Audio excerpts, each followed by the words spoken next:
quero começar essa nossa reflexão hoje, apontando aqui para essa mesa, para o tempo que nós vamos ter juntos, de celebração da vida, de lembrarmos da morte e celebrarmos a vida de Jesus que traz vida a nós.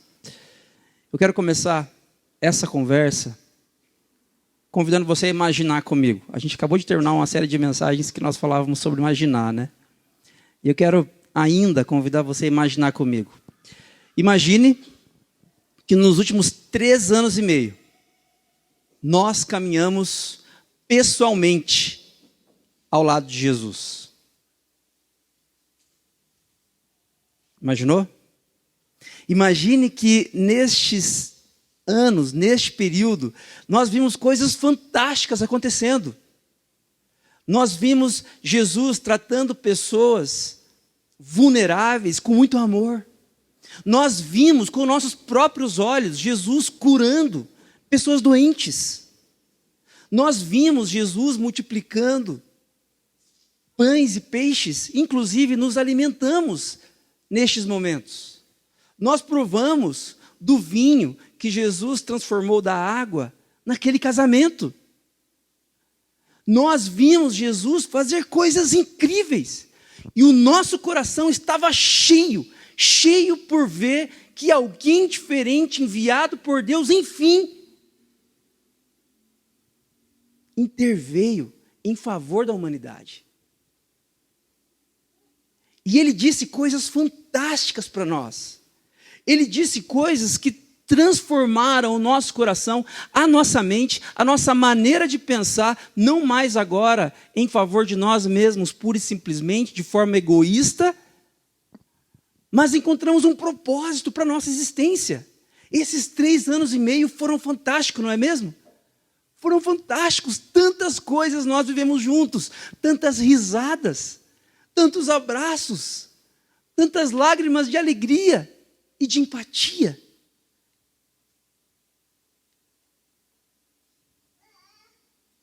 Mas na última sexta-feira, algo terrível aconteceu. O Mestre Jesus, aquele a quem nós estávamos seguindo, aquele por quem nós abandonamos tudo, não abandonamos tudo? Nós abandonamos o trabalho, nós abandonamos os afazeres, nós abandonamos os problemas, deixamos tudo para trás e passamos a seguir a Jesus. E agora, simplesmente, toda a nossa esperança, todo o nosso modo de ver o mundo, toda a nossa expectativa simplesmente ruiu, desmoronou. Ou melhor, foi crucificada, foi terrivelmente esmagada, impiedosamente esmagada na cruz. O nosso Salvador, Jesus, aquele em quem nós depositamos todas as nossas expectativas, foi morto como um assassino, como um estuprador, como o pior dos salafrários do nosso tempo. Isso aconteceu na sexta-feira.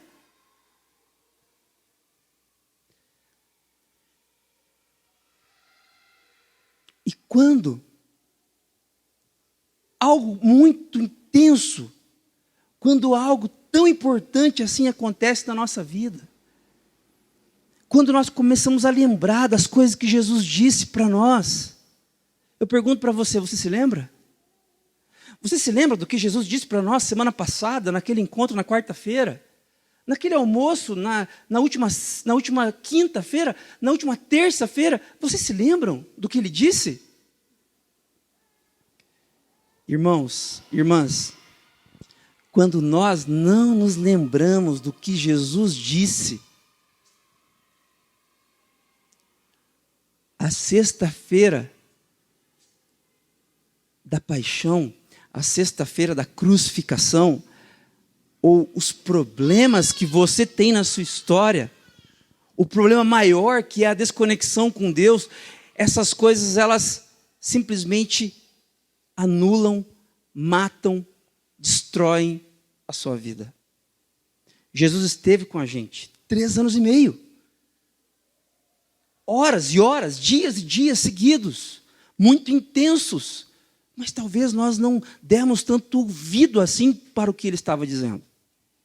E quando isso acontece, nós ficamos com medo, nós ficamos abatidos, temerosos a respeito do presente, especialmente a respeito do futuro. Essa sensação de tristeza, essa sensação de medo, de insegurança a respeito de tudo, a respeito do que há de vir, que eu e você experimentamos durante a nossa vida por diferentes motivos. Quando você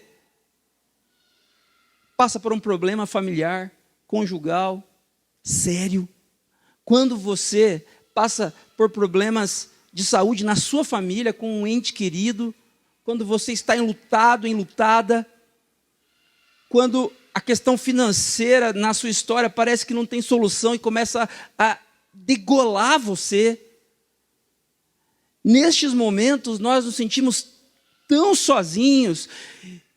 E o problema maior não são os problemas de fato. O problema maior é que nós nos esquecemos do que Jesus falou. Isso não é exclusividade nossa. O povo de Deus, os discípulos de Jesus que caminharam com Ele, também passaram por coisas semelhantes. Também se esqueceram do que Jesus tinha dito. E é nesse sentido que eu quero convidar você a olhar comigo para o Evangelho de Lucas, no capítulo 24, quando o narrador, Lucas, começa a contar para a gente a respeito da ressurreição de Jesus. Você pode abrir aí na sua Bíblia, eu vou usar a Nova Versão Internacional, você pode acessar o seu smartphone e olhar aí na sua versão de preferência. A palavra de Deus no capítulo 24 de Lucas, dos versos 1 a 12. Gostaria de ler com você. O texto diz assim: no primeiro dia da semana, de manhã bem cedo, as mulheres levaram ao sepulcro as especiarias aromáticas que haviam preparado. Encontraram removida a pedra do sepulcro, mas, quando entraram, não encontraram o corpo do Senhor Jesus. Ficaram perplexas, sem saber o que fazer. De repente, 2 homens com roupas que brilhavam como a luz do sol colocaram-se ao lado delas. Amedrontadas, as mulheres baixaram o rosto para o chão. E os homens lhes disseram: por que vocês estão procurando entre os mortos aquele que vive? Ele não está aqui. Ressuscitou. Lembrem-se do que ele lhes disse quando ainda estava com vocês na Galiléia. É necessário que o Filho do Homem seja entregue nas mãos de homens pecadores, seja crucificado e ressuscite no 3º dia. Então se lembraram das palavras de Jesus. Quando voltaram do sepulcro, elas contaram todas estas coisas aos 11 e a todos os outros. As que contaram estas coisas aos apóstolos foram Maria Madalena, Joana e Maria, mãe de Tiago, e as outras que estavam com elas. Mas eles não acreditaram nas mulheres. As palavras delas lhes pareciam loucura. Pedro, todavia, levantou-se e correu ao sepulcro. Abaixando-se, viu as faixas de linho e mais nada. Afastou-se e voltou admirado com o que acontecera. Gente, eu gostaria de olhar para esse texto, eu quero que você olhe para esse texto com essa perspectiva de pessoas que estão completamente desesperançadas. Nós abandonamos o nosso trabalho, nós abandonamos a nossa antiga vida e passamos a seguir a Jesus. E agora sim, chegou a nossa vez, Jesus vai ser o Messias que eles esperavam, era um Messias com poderio de governo e militar. Alguém que enfim libertasse Israel de toda a opressão de países mais fortes. A nação de Israel aguarda ansiosamente pela vinda do Messias. A palavra Messias significa ungido e diz respeito ao ungido, ao escolhido de Deus, para enfim resgatar Israel da escravidão.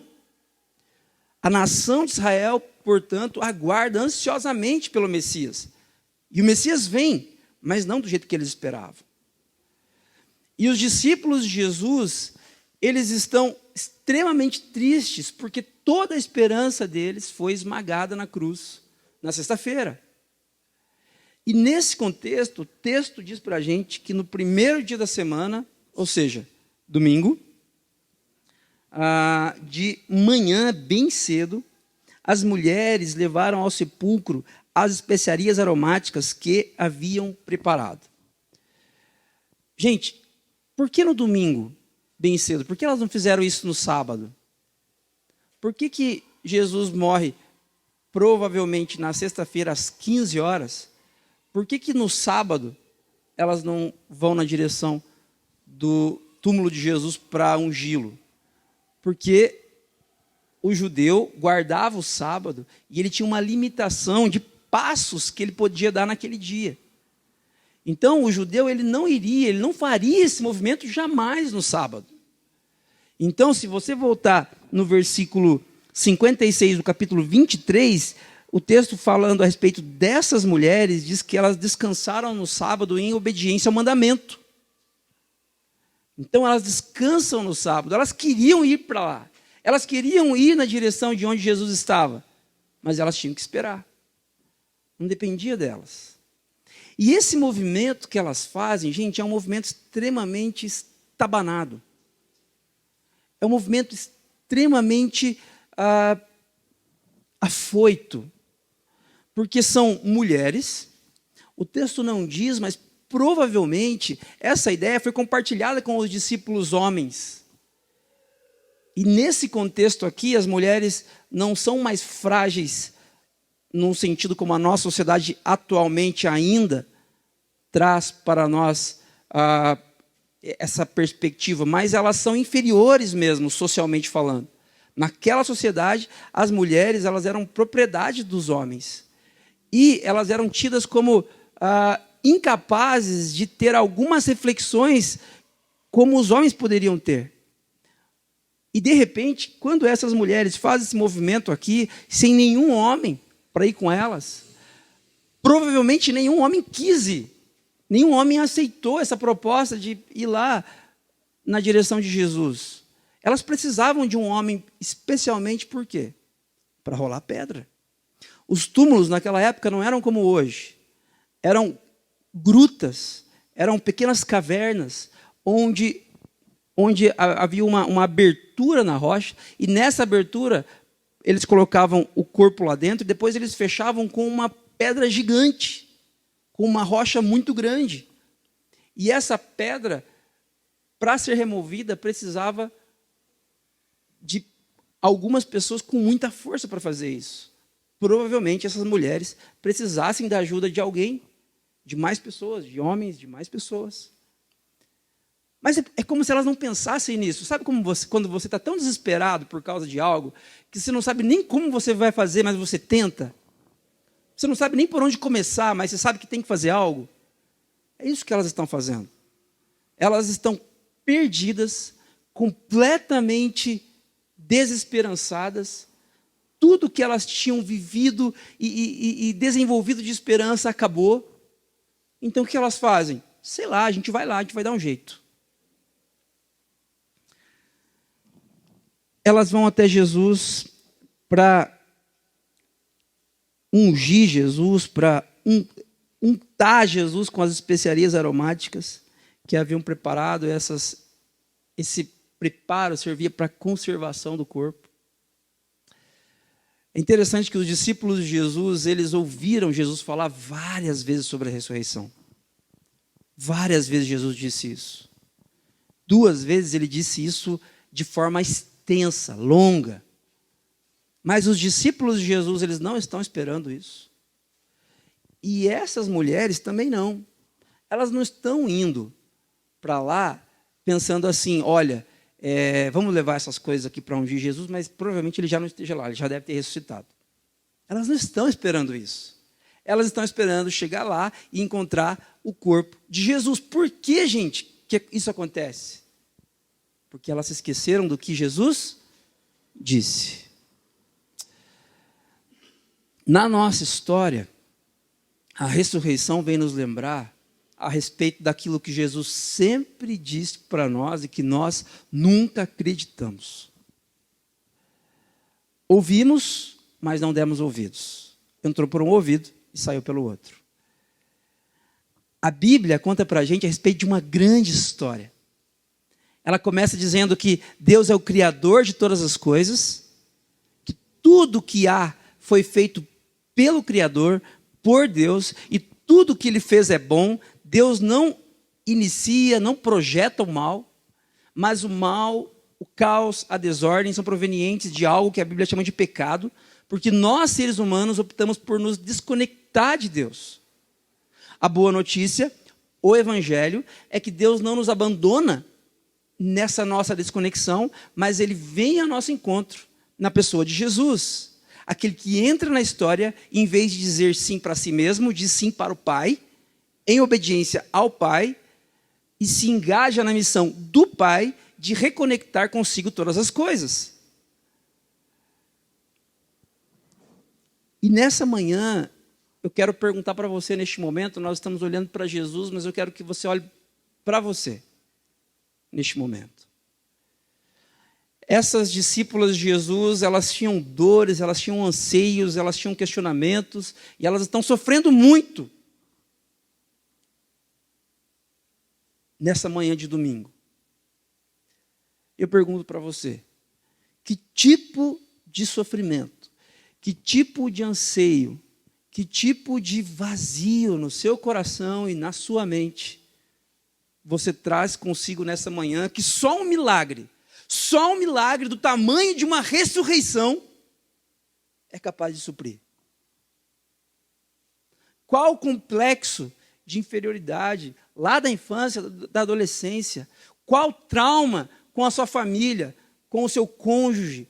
Qual a dor profunda lá da sua alma que você traz com você nessa manhã, que não há remédio que cure, não há aconselhamento que resolva, que somente a ressurreição de Jesus, um milagre estratosférico, pode de fato resolver?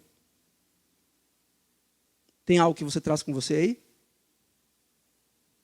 Todos nós temos, não é verdade? Todos nós temos.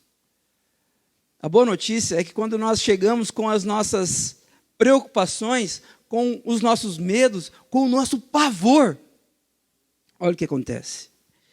No versículo 2, encontraram removida a pedra do sepulcro. Mas quando entraram, não encontraram o corpo do Senhor Jesus. Quer dizer, o problema da pedra já foi. Chegaram lá, a pedra não estava. Uma olha para a outra e fala, yes, Deus está com a gente. A gente vai conseguir entrar e ungir o corpo de Jesus. Mas quando elas entram na pequena caverna, na pequena gruta, elas olham e, epa, cadê o corpo de Jesus? Cadê o corpo do nosso mestre? Ele não está aqui.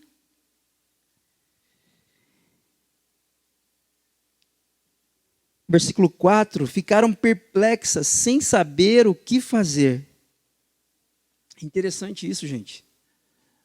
Porque toda essa reação aqui, essa perplexidade, é você no momento difícil, é o furacão destruindo você emocionalmente, internamente, você não sabe como agir, para onde ir, o que fazer, e você fica perplexo, mas especialmente você fica perplexo por quê? Porque você esqueceu das palavras de Jesus. Quando nós nos esquecemos das palavras de Jesus, pequenos problemas, grandes tempestades se tornam barreiras intransponíveis. Intransponíveis. Ficaram perplexas, sem saber o que fazer. De repente, 2 homens com roupas que brilhavam como a luz do sol colocaram-se ao lado delas. O texto não fala que eram anjos, mas a impressão que dá é que sim, eram anjos. pela maneira como o narrador descreve esses dois homens. Agora, olha a reação delas. Elas não ficam em paz. Elas não ficam, ufa, já não estamos perplexas mais. Não, elas ficam amedrontadas. Elas seguem perplexas, agora amedrontadas. As mulheres baixaram o rosto para o chão e os homens lhes disseram.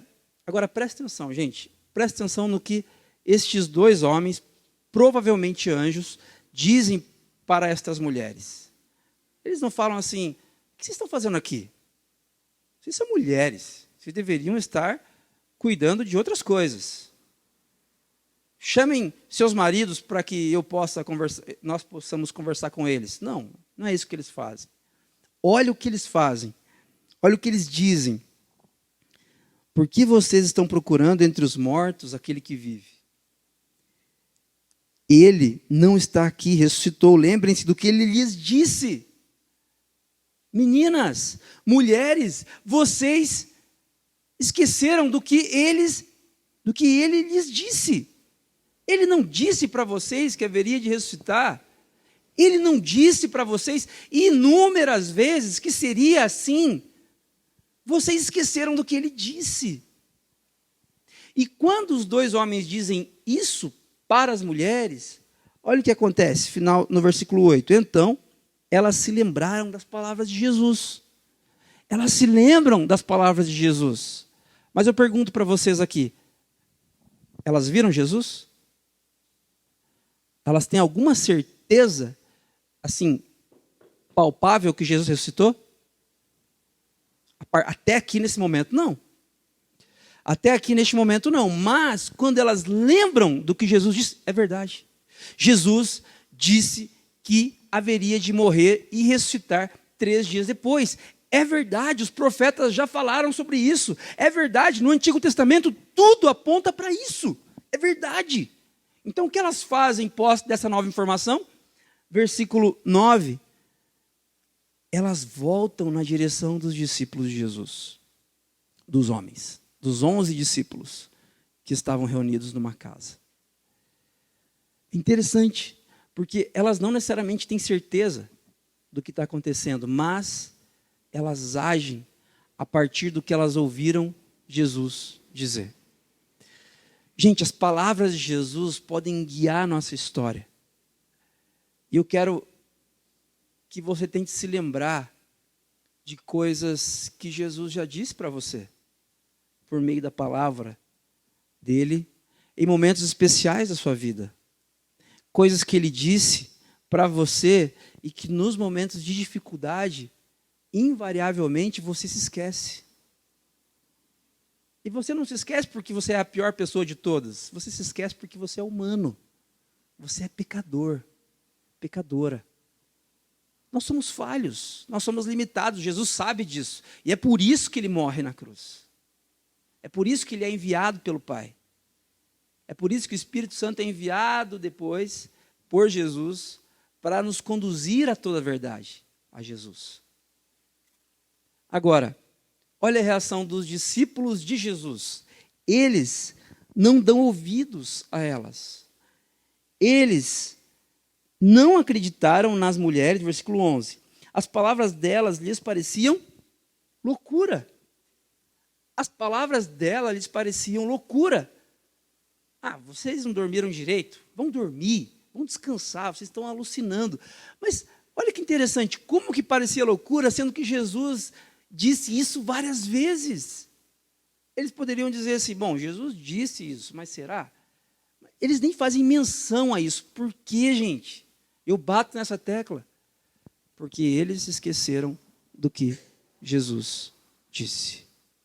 Quando nós nos esquecemos do que Jesus disse, nós nos entregamos ao medo, nós nos entregamos ao pavor, nós nos entregamos à angústia, nós nos entregamos ao sofrimento. Porque o sofrimento é real, e ponto. É real. Ele não é fictício. Ele não é uma construção dos seus pensamentos, da sua mente. Não, ele é real. Mas você se entregar ao sofrimento tem a ver com você não se lembrar das palavras de Jesus na sua direção.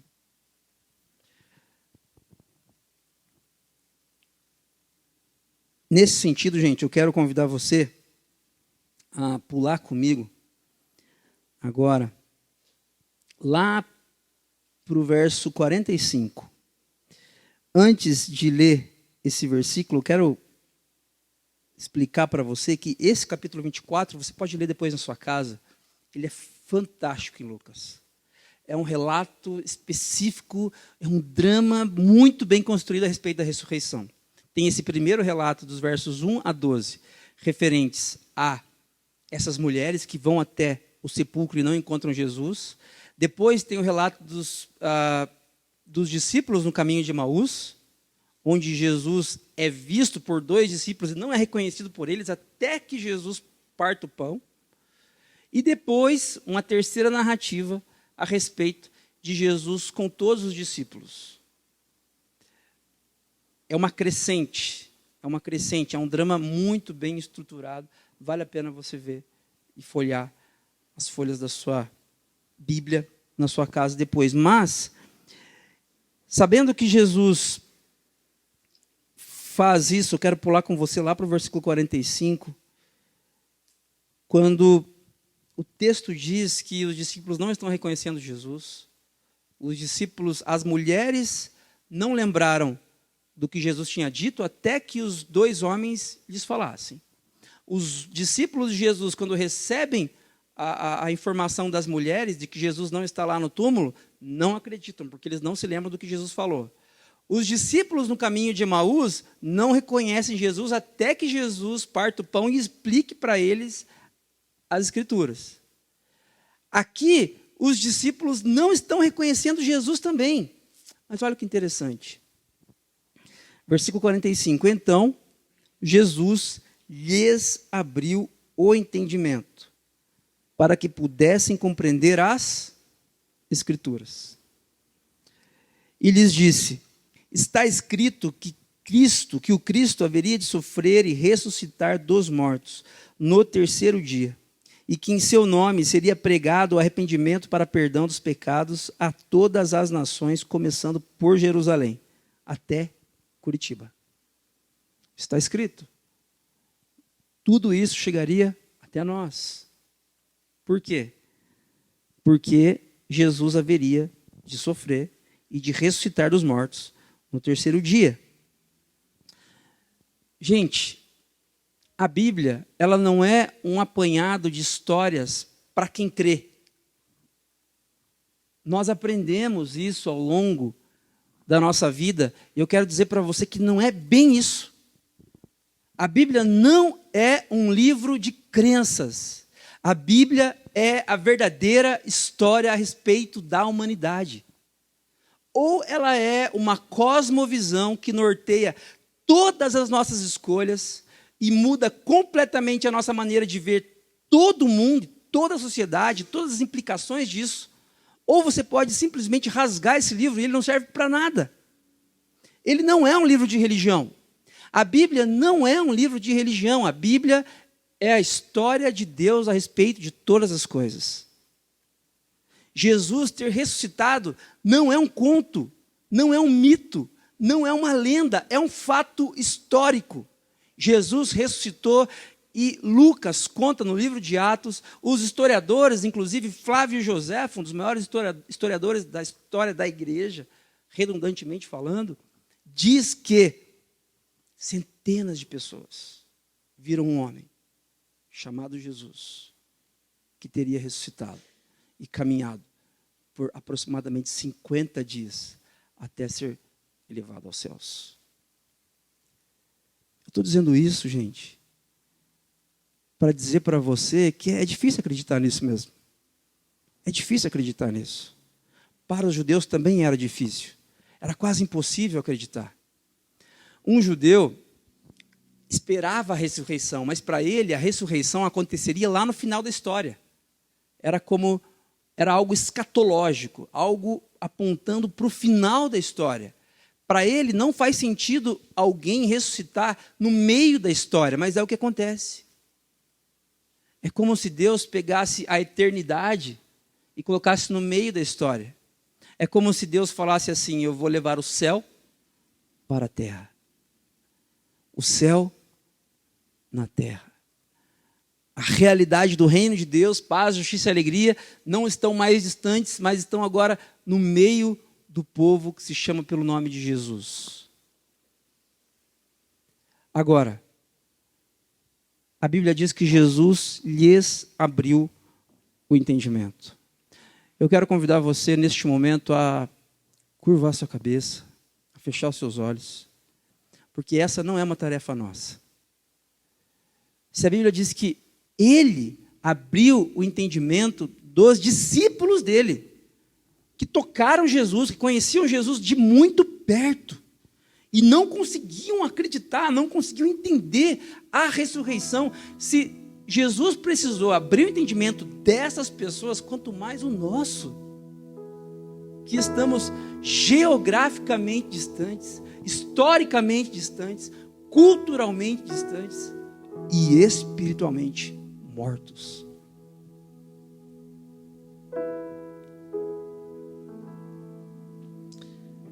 Deus de graça, abre o nosso entendimento nessa manhã a respeito da sua vida, a respeito da sua morte, a respeito da sua ressurreição.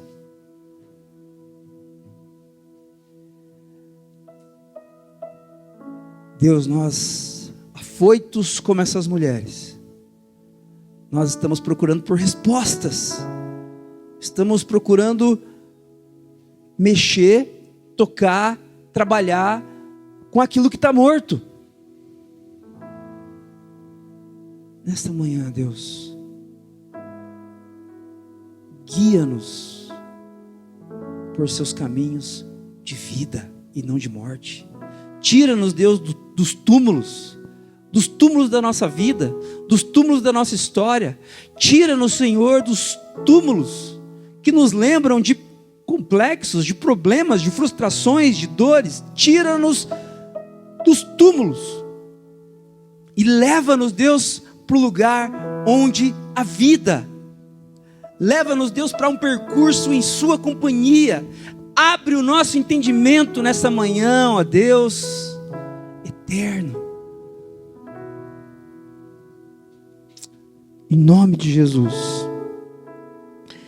E no versículo 48, olha que interessante e um tanto quanto até engraçado. Jesus diz: vocês são o quê? Testemunhas destas coisas. Gente, testemunha o quê? Testemunha um fato. Jesus não diz assim: vocês são contadores de história. Vocês contarão essa historinha para os seus filhos, e os seus filhos contarão essa historinha para os filhos dos filhos, dos filhos dos filhos, até que chegue em Curitiba em março de 2024. Não. Jesus diz: vocês, só gente ruim, igual aqui.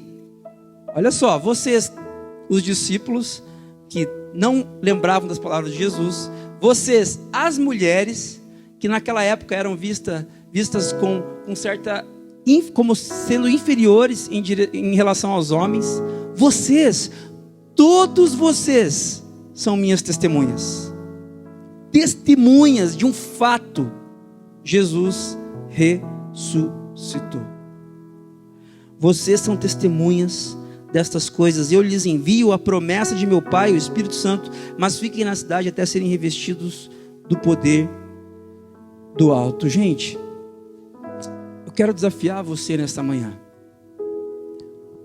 Céu na terra fala para a gente a respeito de uma expressão de algo muito bom. Você já ouviu essa expressão? Nossa, parecia um céu na terra. Eu já ouvi, poucas vezes, porque não é uma expressão que você vai ouvir sempre mesmo. Porque céu na terra não acontece todo dia. É uma verdade. Eu já ouvi pessoas dizendo para mim, minha mãe me contando a respeito de um dia que ela passou num lugar e foi fantástico, e tinha um gramado lindo, um lugar arborizado, crianças correndo, o céu estava azul, o sol, tudo maravilhoso, perfeito, parecia o céu na terra. Você não ouve essa expressão sempre. Mas eu quero dizer para você que quando nós temos o nosso entendimento aberto por Jesus a respeito do porquê dele ter morrido. Jesus morreu por causa dos nossos pecados. Jesus morreu porque eu e você não conseguiríamos pagar a conta. Jesus morreu porque eu e você não damos conta das nossas questões emocionais da alma. Jesus morreu porque eu e você não somos perfeitos. Jesus morreu porque nós precisávamos de alguém que nos redimisse diante do Pai que é perfeito. Mas Ele morreu não tendo pecados. Ele morreu sendo perfeito. Ele morreu sendo o Cordeiro sem mácula. Então 3 dias depois Ele ressuscita, iniciando um novo tempo, onde na vida daqueles que se submetem ao senhorio dele, existe uma realidade, que é o céu na terra. O céu na terra. O seu casamento é perfeito? Não é. O meu também não é. Mas eu posso dizer que por causa de Jesus, Ele é o céu na terra. Quando eu olho para os anos de construção familiar da minha casa, eu enxergo um monte de imperfeições, de erros, mas eu vejo o céu na terra. Quando eu olho para essa comunidade cheia, composta de gente simples, de gente falha, pecadora, cheia de defeitos, eu vejo o céu na terra. Por quê? Porque Jesus abre o nosso entendimento para entender que nós podemos viver sob um outro ritmo, não o ritmo do medo, não o ritmo do pavor, em função dos nossos erros e preocupações que temos, mas o ritmo da vida fundamentada em Jesus. Vamos ser testemunhas disso? Você quer testemunhar isso? Não estou falando para você vir aqui na frente e dar um testemunho, não. Testemunhe desse fato onde você está inserido, inserida, falando, sendo, agindo, deixando de agir às vezes. Testemunhe de que a morte não tem a última palavra. A morte não tem a última palavra. O maior nó da humanidade, para quem crê e para quem não crê em Deus, é a morte. É a morte. Em Jesus, a morte não tem a última palavra, porque Jesus é aquele que primeiro morreu e ressuscitou, e Ele abre o caminho, Ele abre a porta, e nós podemos entrar por essa porta, e em vida, já vivermos a vida da eternidade, a realidade da eternidade, o céu na terra. Quero convidar você a fechar seus olhos mais uma vez. Eu quero orar com você e a gente vai celebrar neste momento a vida, lembrando-nos da morte e da ressurreição de Jesus. Deus de graça, nós somos falhos e precisamos demais do Senhor. Nessa manhã, nós pedimos